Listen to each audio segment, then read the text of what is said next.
AI can do so much for us now, and that's definitely something that you and I have been leaning on in this season because we can remove ourselves from the repetitive tasks, from the things that don't necessarily need us or a human on them, so that we can focus on our family. We can focus on the things that matter and that only we can do. It just provides such a huge time savings when you're juggling so many things or your mindset isn't right. It can be that engine that's kind of working in the background. And if you're using ChatGPT still, I please, As your primary if you take nothing away from LLM. this episode, get the fuck off ChatGPT and move to Claude.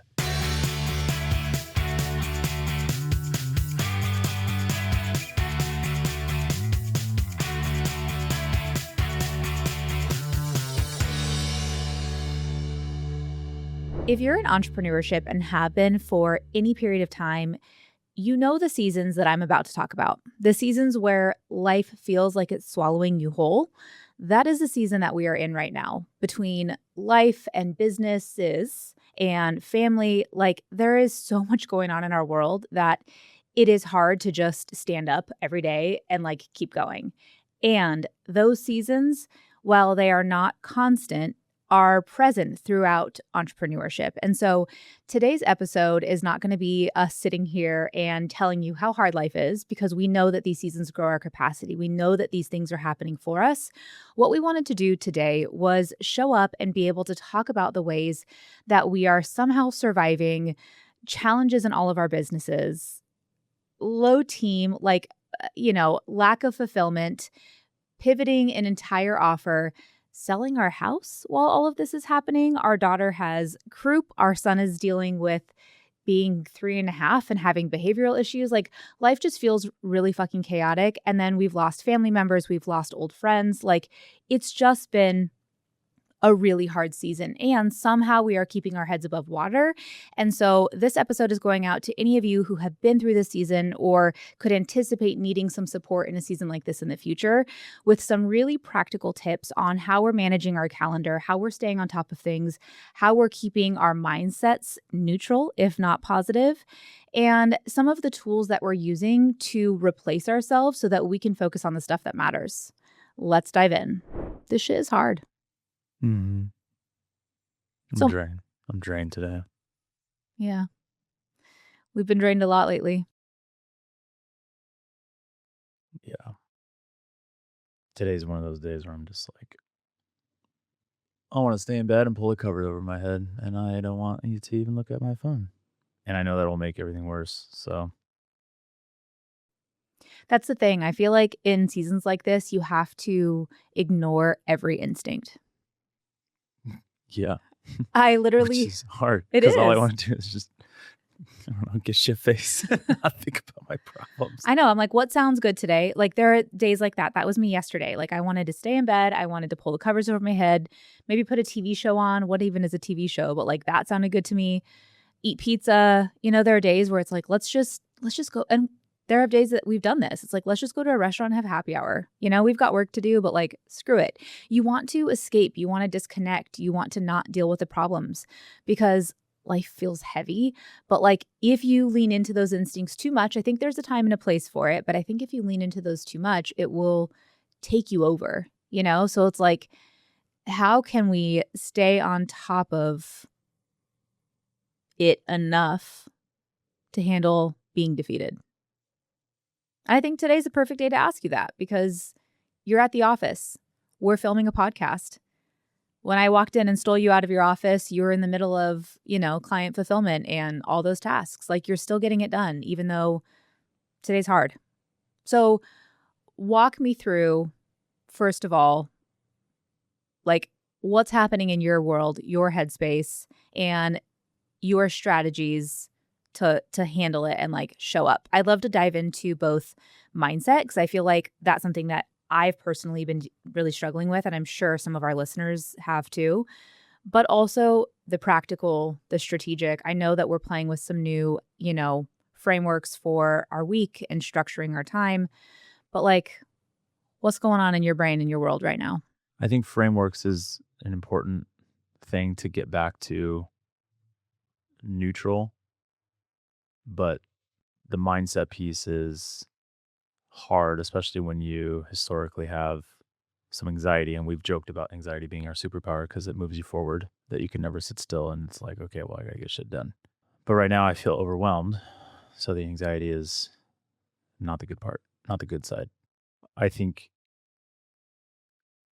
what I'm focused on is trying to identify the monkey mind versus logic brain and just trying to consistently pull myself back out of that.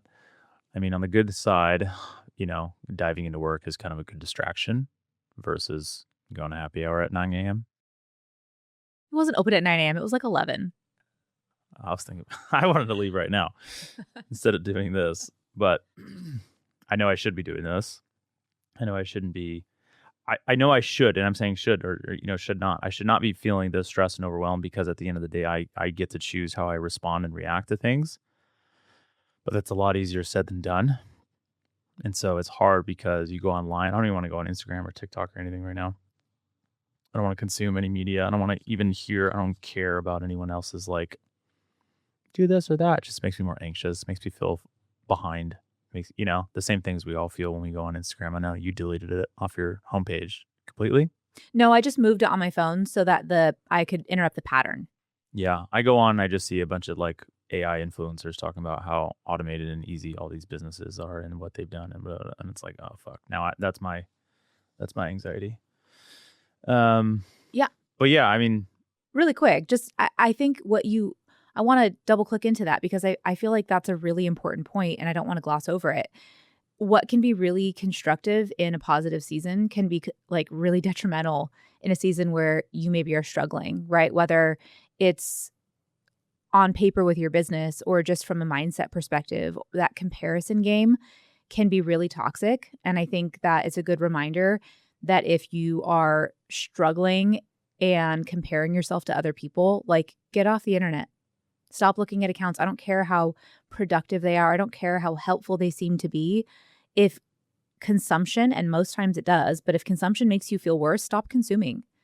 I definitely have that tendency. It's like I'm trying to check out, right? I'm trying to distract. I'm trying to, I don't know, unplug from my life sometimes, just the same way people would watch a show or, whatever. But like that very distraction that feels like it's going to help me in that moment because it's that dopamine hit is actually making me feel worse.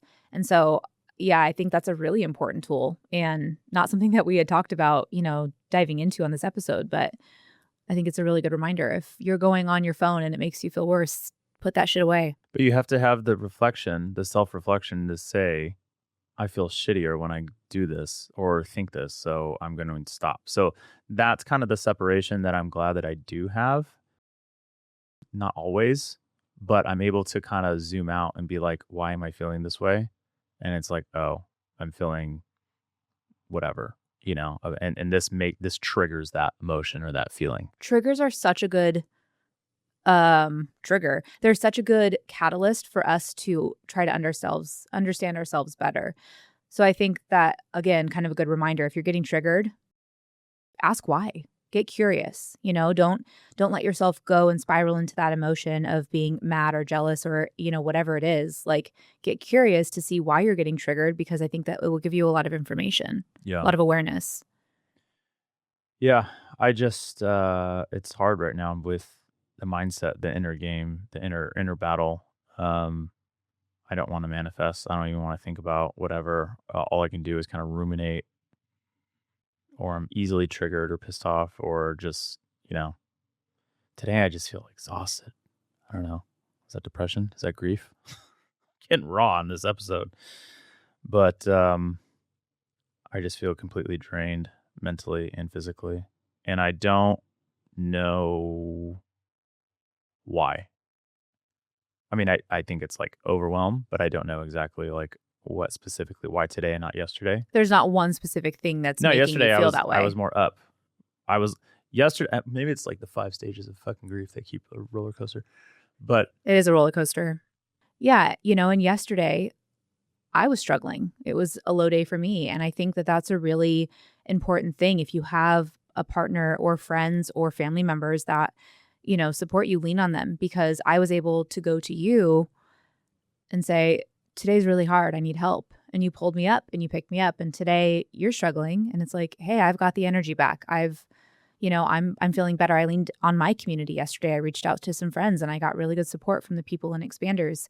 And I think that it's a really important thing because like what you're feeling today and what I felt yesterday is the instinct to, again, these instincts, right? They're survival. They're not trying to help us thrive. They're trying to help keep us from dying, right? And my instinct was to completely withdraw. Your instinct right now is to completely withdraw from people, but that support, the human connection, the ability to like take energy from other people when you don't have it yourself, I think is really, really important. And I think the worst way to spiral and to not be able to handle your life as an entrepreneur is to try to do it completely alone. I don't care what your community is, lean on them, ask for help. Well, that's why I think you see so many masterminds popping up because it's not just business logistics and operations and like the how to. It's also, like you said, these seasons. Yeah. And we were helping another client yesterday navigate a different season, but her season of overwhelm and one that we had been in before. And I think it's so hard to see that this is a season when you're in it. Yeah. It just feels like this is never going to end. And oh, one more thing. Oh, one more thing. Yep, this is whatever. And it's like some seasons are short, some seasons are long. Feels like this one's been coming up on a year plus. So I was reading my journal this morning, trying to go back and look for evidence of how great life is. And I've been journaling about how things are going to feel easy since September. So there you go. yeah, it's been about 9 months. Yeah. So yeah, 9 months and it kind of keeps. Yes. And we're going to come out of it and it is a season. So what are some tools and strategies that on days like today or days of stress, you're able to shift your mindset? What are your favorite things, your most powerful tools? I think it's transparency. I had some kind of meeting. I don't know what you want to call it, but we listed out, not this past Sunday because it was our daughter's first birthday party, but the Sunday before, listed out like our top initiatives, goals for the week in a shared note doc, and then cross them off and help keep each other accountable. So I think frameworks and just looking at like, okay, get these B's out of my head, put them on paper, build an attack plan. What do I need to do to check all of these off? And of these, which ones are the above the line versus below the line? And I learned this when I was at Amazon. The above the line is the non-negotiables. I got to get it done. The below the line is like, if I have extra time, the nice to have, right? Mm-hmm. And so, kind of prioritizing, not just putting everything on paper, but also prioritizing which ones are most important. And then actually building the attack plan and then actually putting it on your calendar. Because you can have a Google Doc or a note, all Right. day with a list, with a to-do list. But if it's not actually a plan of action and then those tasks are on your calendar for you to actually block off the time to do it, you're not going to prioritize it. So I think that was really crucial and helpful. Yesterday, I also listed out every problem that Verve has and started mapping out how to plug those holes. And it's like, no business is ever perfect, right? It shifts, it moves, team shifts, pricing objection, like whatever the situation is, you have it good at one point and then things shift and we got to go plug that hole. And when you have 3 offices, things are constantly moving and evolving. So, we have new team members starting and it's a good opportunity for us to kind of reevaluate process and, scripts and philosophy and targeting with marketing and who we are as a company. And so just kind of, I think, mapping that out, was able to see, okay, which ones are actual like big rocks we need to try to move and how are we going to get there? And it's the same thing with like, okay, I know I have one too many subscriptions on my credit card, but until you map out and actually use Claude or, other AI tools to go through your email and find the receipts, and it will easily do that for you. but you don't know what the problems are until you can actually just like full cards on the table. Okay, here's the full situation, and now we can attack it. So, two things that I heard there that I think are really important. The first is to be proactive and not just to react to the week, because I think in seasons like this, it is really normal to feel like you're, again, I said the words, I feel like I'm just keeping my head above water. In a state like that, you're just trying to keep your head above water. And so it seems like the natural next thing to just react to stuff as it comes so that you can handle the problems. But I think if you can zoom out just a little bit and buy yourself 10 minutes a day, even 30 minutes a week, if you just do this one major time, maybe one check in at the end of the week, to again get really intentional about what needs to be done and what the problems actually are. Because when you're just feeling this big, scary overwhelm, it seems like you're not going to be able to handle it. But if you break it down, and the second thing is having the data, right? And I think that this is kind of the second part of the same thought. But when you have the data, you actually understand what the problem is. You actually understand, where you need to go and do things, again, with that proactive action and intention. It's just a matter of following steps and taking the next right step, right? And when you have a step to follow and you can start taking that action, then you're able to start chipping away and it doesn't feel so overwhelming. And it helps your mindset too, just achieving the smallest task. Because like today, I want to be in bed and I don't want to do shit. Mhm. But if I hold myself accountable and it's like, okay, and you did this yesterday, Yep. I have 3 calls I'm not going to cancel. I'm just going to go into the office. Yep. I'm wearing leggings, I'm wearing a hat, but if I show up to these calls, today was a win. Yep. And I did it. And if we can move just incrementally forward on the task list at Mhm. hand, but again, without that schedule or framework, it's just not going to happen. You're just So it's reacting, like, yeah. yeah, but it's like, how can we get out of this funk? And I think productivity, taking action is what I need to do, but I don't want to do. Yeah. So how can I help myself achieve that? Right. And I think that there is a time and a place for doing the things that make you feel good, right? Like going to happy hour or laying in bed and feeling sad. But, one person at one point in our journeys called it a 5-minute funeral. She said, have the 5-minute funeral and then move the fuck on.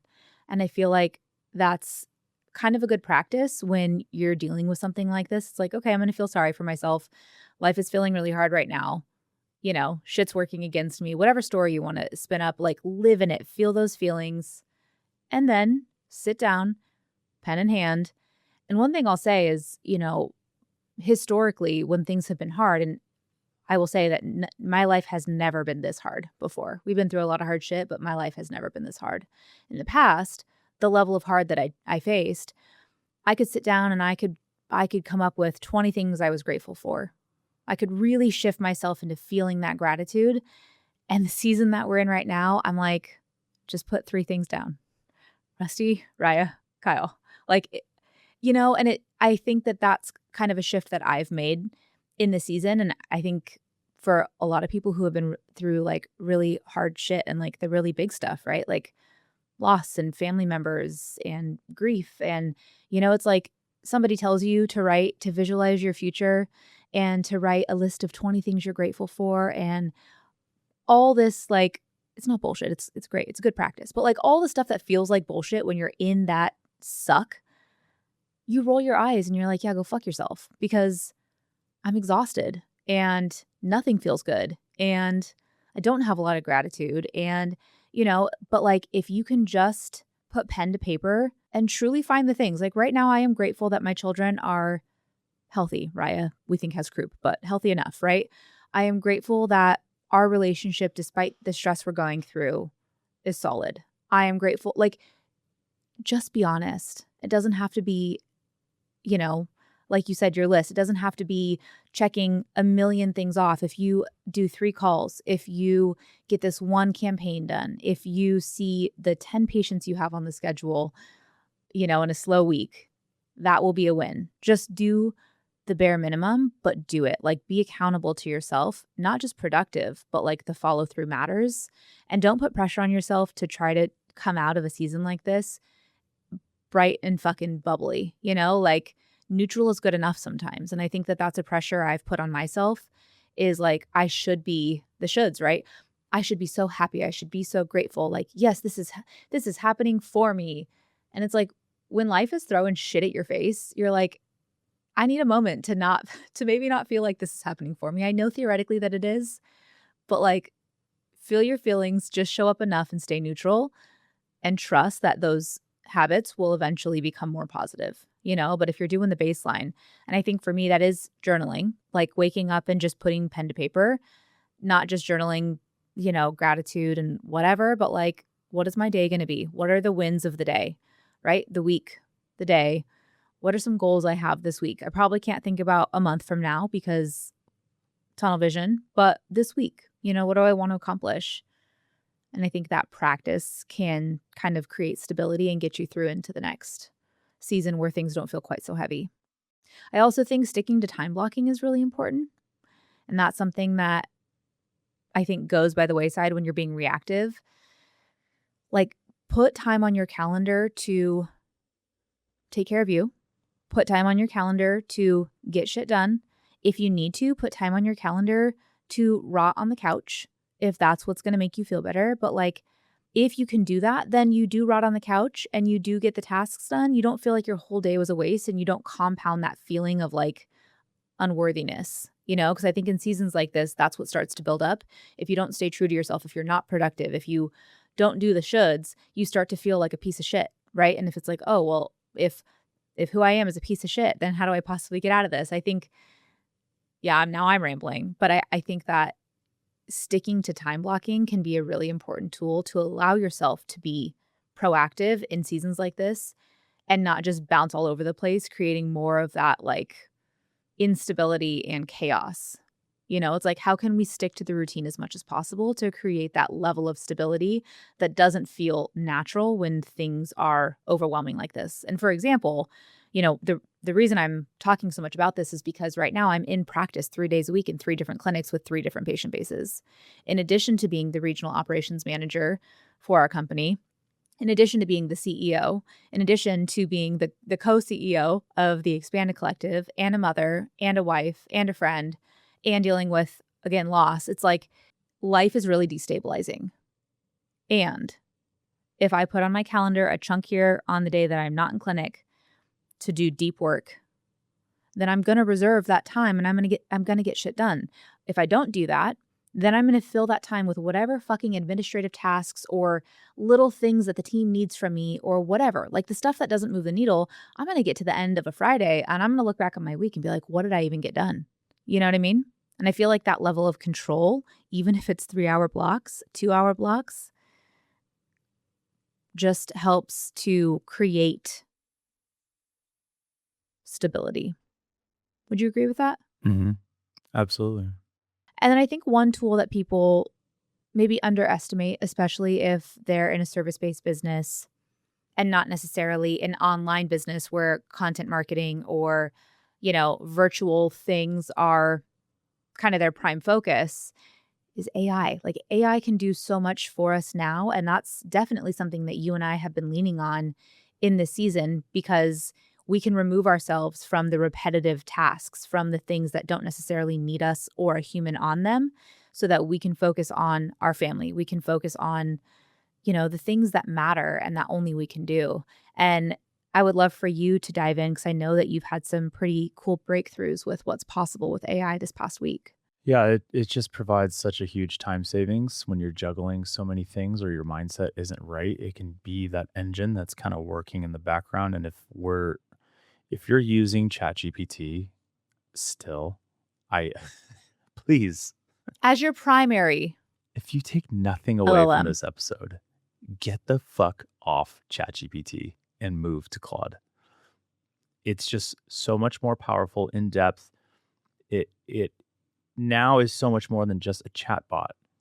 It can do real tasks. Like I gave it links in our Google Drive to different clips of videos.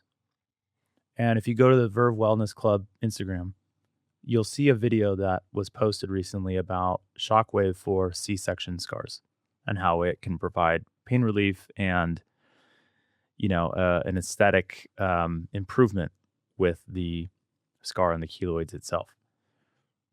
That entire video, and it has these videos clips were stitched together. Background music was added.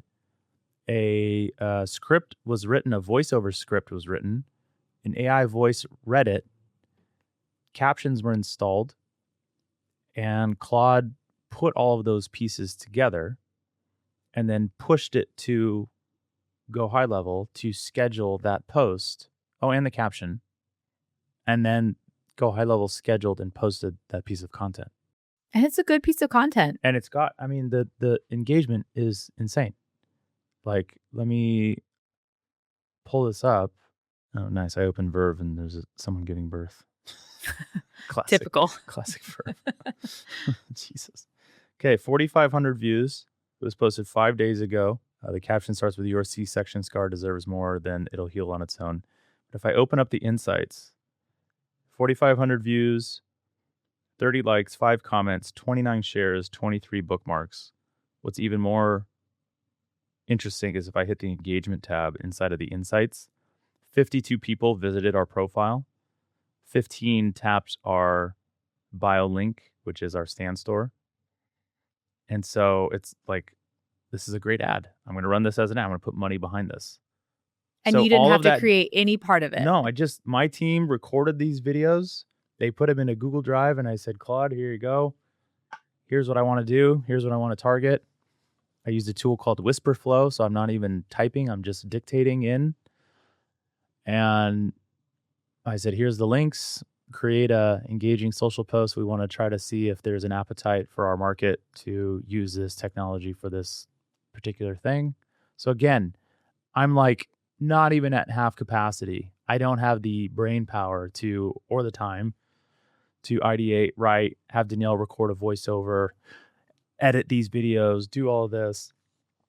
And we're able to still show up. I'm able to edit and create videos this way and post them as ads for our clients and for Verve as well, for like the advertising stuff. So it's just like, if you're still using chat to talk about as your therapist and talk about things or to do market research, you're missing out on what's possible. And it's not that complicated or technical. And that's why we're pivoting the Expanded Collective. And partly what is leading to a little bit of my stress is just, that shift. But really, really powerful, exciting things are available to us to help us in good times, in good seasons and bad seasons, right? That's the point. If I was in if I was in a better mindset, I'd be like taking the kids to Disneyland and then using AI to still do these things. But right now in this kind of buckle down season, it's like, okay, it's a struggle to get out the door and not lay in bed all day, but I can still use AI to make sure that I get done on my list, right? Everything that I need to get done. That's the point, is if you need to take a day, you can. Yeah. Yeah, it's amazing how much time it used to take us not that long ago to create reels like that, to create social content. I mean, I remember feeling frustrated when we started the Expanded Collective because I'm like, I'm spending my whole week on content creation. Like I can't focus on anything else for the business because I'm like, all I'm doing is creating videos and we solved that problem, but it was manual, right? Yeah. With bulk creating in Canva, and you still took a few template, hours, yeah, and still took at least 1 to 2 hours, even with some AI help. You still had to design it yourself and everything.